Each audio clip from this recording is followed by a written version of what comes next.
नमस्कार बच्चों, आप सबका इस वीडियो में स्वागत है। आज हम कक्षा 8 विज्ञान का जो चैप्टर है ध्वनि, ठीक है, उसके इम्पोर्टेंट नोट्स देखेंगे। बहुत सारे प्रश्न आपके एग्जाम में इसमें से ऐसे आ जाएंगे और एक आउटलाइन आप एग्जाम से पहले पढ़ रहे हैं। पूरे पाठ में आपने क्या क्या पढ़ा, दिमाग में आपने अच्छी तरह पढ़ा होगा तो वो फिर से आपके दिमाग के अंदर आ जाएगा, ठीक है ना। इसमें से छोटे प्रश्न आ जाएंगे या फिर बड़े बनते हैं तो भी आपको आइडिया लग जाएगा कैसे लिखना है। तो वीडियो स्टार्ट करते हैं बिना कोई समय गवाए, ठीक है। तो सबसे पहले बात है ध्वनि। ध्वनि क्या है? तो ध्वनि एक प्रकार की अनुभूति है, या ना एक अनुभव है जो हमारे कानों द्वारा ग्रहण किया जाता है, यानी हम कुछ फील करते हैं। किसके द्वारा? कानों द्वारा। जो हमारे मस्तिष्क द्वारा अनुभव की जाती है, एक अनुभूति है। और जो कान ग्रहण करते हैं और हमारा मस्तिष्क है यानी दिमाग है, वो अनुभव करता है। और ध्वनि वस्तुओं के कंपन से उत्पन्न होती है। तो ध्वनि कैसे उत्पन्न होती है? कंपन से उत्पन्न होती है और एक प्रकार की अनुभूति है जो कान ग्रहण करते हैं और मस्तिष्क अनुभव करता है, ठीक है।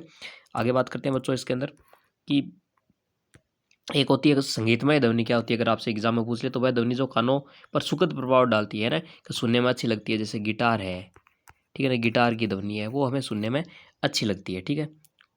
कोई म्यूजिक है, ठीक है ना, म्यूजिक है, गाना है जो हमें पसंद है, ठीक है ना, उसकी म्यूजिक हमें, वो संगीत हमें अच्छा लगता है। वो क्या कहलाती है? कानों को सुखद प्रभाव डालती है और वो संगीतमय ध्वनि कहलाती है। अगला बच्चों इसके अंदर दे रखा है शोर। वे ध्वनियाँ जो झकझोर देने वाला या अप्रिय प्रभाव उत्पन्न करती है, यानी कि हमारे कानों को प्रिय नहीं है, अप्रिय ध्वनियाँ क्या कहलाती है? शोर कहलाती है। और शोर का उदाहरण क्या है? कि मान लो कि हम बाजार जा रहे हैं और बाजार में पीछे से कोई हॉर्न बजा रहा है, कोई गाड़ी वाला, तो हमें प्रिय नहीं है, बार बार हॉर्न बजा रहा है, वो इरिटेट करेगा, ठीक है ना। तो वो ध्वनि क्या कहलाती है? शोर कहलाती है।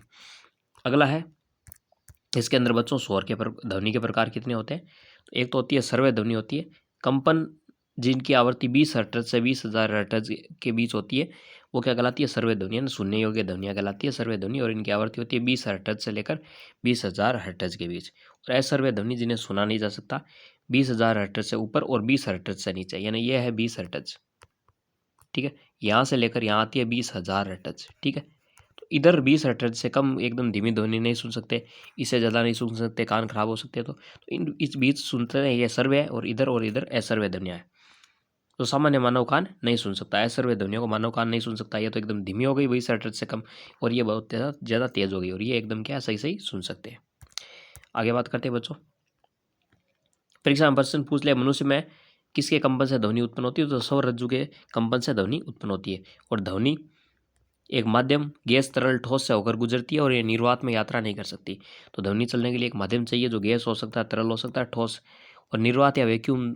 जहाँ ये तीनों नहीं होती वहाँ पर ध्वनि यात्रा नहीं कर सकती, ठीक है। और तो ये पूछ लिया कि किस माध्यम में यात्रा करती है? तो 3 माध्यम में यात्रा करती है। कुछ पूछ लिया ऑब्जेक्टिव क्वेश्चन में कि ध्वनि कहाँ यात्रा नहीं करती? तो निर्वात में यात्रा नहीं करती। डायरेक्ट प्रश्न बन रहे हैं यहाँ से बहुत सारे। अगला है कान का पर्दा ध्वनि के कंपन को महसूस करता है, ये मस्तिष्क को संकेत भेजता है। इस प्रक्रिया को श्रवण कहते हैं। श्रवण यानी सुनने की प्रक्रिया। तो ये पूछ लिया श्रवण किसे कहते हैं? तो कान का पर्दा ध्वनि के कंपन को महसूस करता है। ध्वनि के कंपन को महसूस कौन करता है? कान का पर्दा। फिर यह संकेत कहाँ भेजता है? मस्तिष्क को, और यह प्रक्रिया कहलाती है श्रवण। और प्रति सेकंड दोलन या कंपन की संख्या को दोलन की आवृत्ति कहते हैं। दोलन की आवृत्ति क्या है? प्रति सेकंड दोलन या कंपन की संख्या दोलन की आवृत्ति कहलाती है।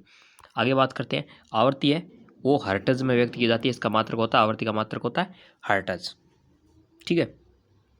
अगला है कंपन का आयाम जितना बड़ा होगा ध्वनि उतनी तेज होगी, यानी क्या चीज़ है बड़े तब ध्वनि तेज होती है? तो वो हो जाएगा आयाम। आयाम बढ़ने पर ध्वनि तेज होती है, घटने पर कम होती है, ठीक है। और अगला है इसके अंदर कंपन की आवृत्ति जितनी अधिक होगी स्वर उतना ही अधिक होगा और ध्वनि उतनी तीखी होगी। यानी कौन सी चीज़ है जो ध्वनि को तीखा कर देता है? वो है आवृत्ति।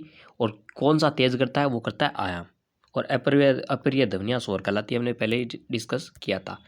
उसके बाद है अत्यधिक अत्यधिक या अवांछित यानी बिना चाहे गया ध्वनियाँ क्या कहलाती है? ध्वनि प्रदूषण का कारण बनती है। ध्वनि प्रदूषण मनुष्य के स्वास्थ्य संबंधी समस्याएं उत्पन्न करता है। कौन कौन सी? जैसे नींद न आना, चिड़चिड़ापन होना, गुस्सा करना, ठीक है ना।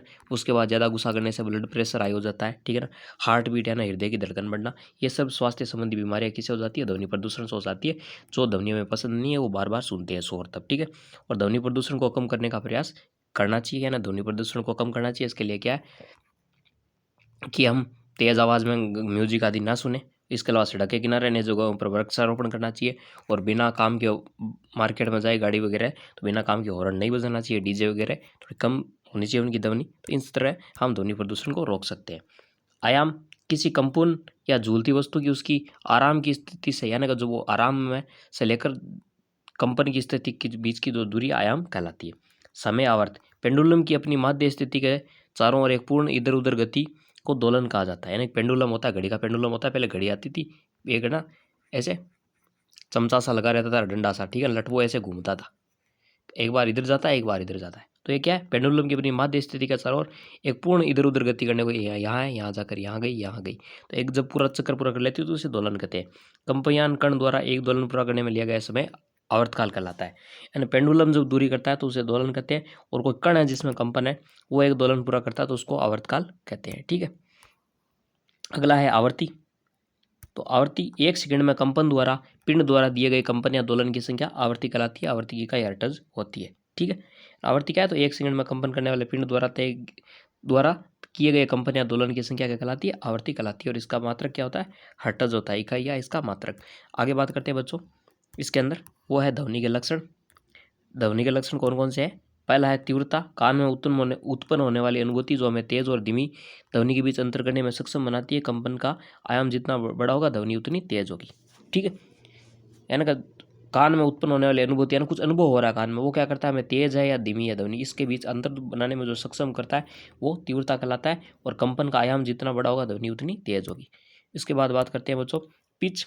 इसका आप हिंदी देख लेना, किताब के अंदर मैंने पिच ही लिखा है। ठीक है, ध्वनि की विशेषताएं जो तीखी ध्वनि और धीमी ध्वनि के बीच अंतर करती है, कौन कितनी कर्कश या तीखी है, कौन कितनी धीमी है, वो कंपन की आवृत्ति जितनी अधिक होगी स्वर उतना ही अधिक होगा। ठीक है ना, ये होगी इसकी पिच। आगे बात करते हैं एंड लास्ट ये हो जाएगी आपके गुणवत्ता। विशेषता जो संगीत नोट्स के बीच अंतर करने में सक्षम बनाती है। विभिन्न संगीत वाद्य यंत्रों आवाज़ों द्वारा उत्सर्जित भले उनकी पिच और तीव्रता समान हो। यानी गुणवत्ता क्या होती है, वो एक विशेषता है जो संगीत नोट्स के बीच है ना, जो संगीतकार होते हैं वो नोट्स लिखते हैं अपने, ठीक है ना, ऐसे म्यूजिक से बने आते हैं ना, ठीक बार कई बार हम देखते हैं मूवीज़ में ऐसे ऐसे संगीत उड़कर आता है, ठीक है ना, ऐसे ऐसे उड़कर आता है अलग अलग डिज़ाइन का। तो वो क्या है कि संगीत के नोट्स होते हैं। वो क्या करते हैं, तो विशेषता जो संगीत नोट्स के बीच अंतर सक्षम बनाती है वो क्या कहलाती है, गुणवत्ता कहलाती है। विभिन्न संगीत वाद्य यंत्रों या आवाज़ों द्वारा उत्सर्जित यानी पिच और तीव्रता समान हो, फिर भी कुछ ना कुछ गुणवत्ता के कारण उनमें अंतर होता है। ये थे पार्ट्स के नोट्स। वीडियो अच्छा लगे तो इसको लाइक कीजिए, शेयर कीजिए और चैनल को सब्सक्राइब कीजिए। ठीक है ना, इनमें से पर्सन आएंगे आपका पूरा पार्ट रिवीजन मैंने करवा दिया है।